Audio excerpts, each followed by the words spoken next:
These are challenges that have been around for a long time, and introduction of new technology is always tough especially with entities that don't control straight their IT systems or very little knowledge of it because there is a service provider that does that for them. Um, Old contracts with typically service providers are one of the major barriers because credit unions may be, pulled into, they say, oh, you know what, there is these new applications that my member want to use, and I would like them to be integrated with, our systems. And that is typically quite a challenge. We don't discover it now. AI just makes it worse, as far as you can tell. So there's much more coming, really.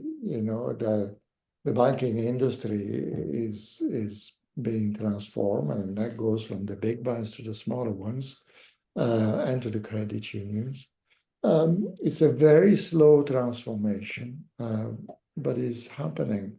Everything is opening up, largely because of members and consumers' wishes of having very wide range of services, sometimes from financial providers that are not, in any position to offer that with.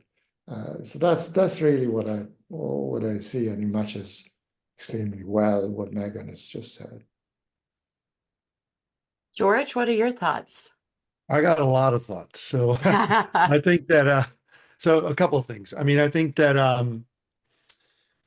so gone is the age where an executive can get away with saying, "Oh, I'm just not good with technology."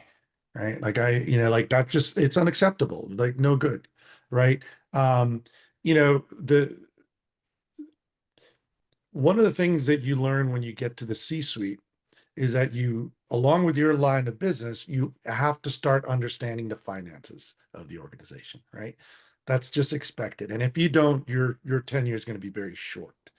And I'm seeing the trend now, the big transformation is that you can no longer be a member of a C-suite and not understand technology and particularly how it impacts your line of business, right? It's not just the CTOs, the CIO, it's everybody's responsibility. The same way that the financial well-being of the organization is not just the CFO, is every C-level executive, right? So that's the first thing that I'm seeing. That's a big challenge.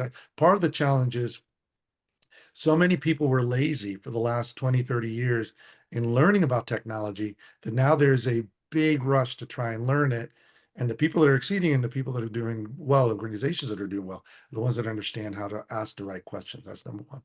Number two, you started with some numbers, right? You said, you gave some, well, the one big challenge is that traditional ROI doesn't apply to AI.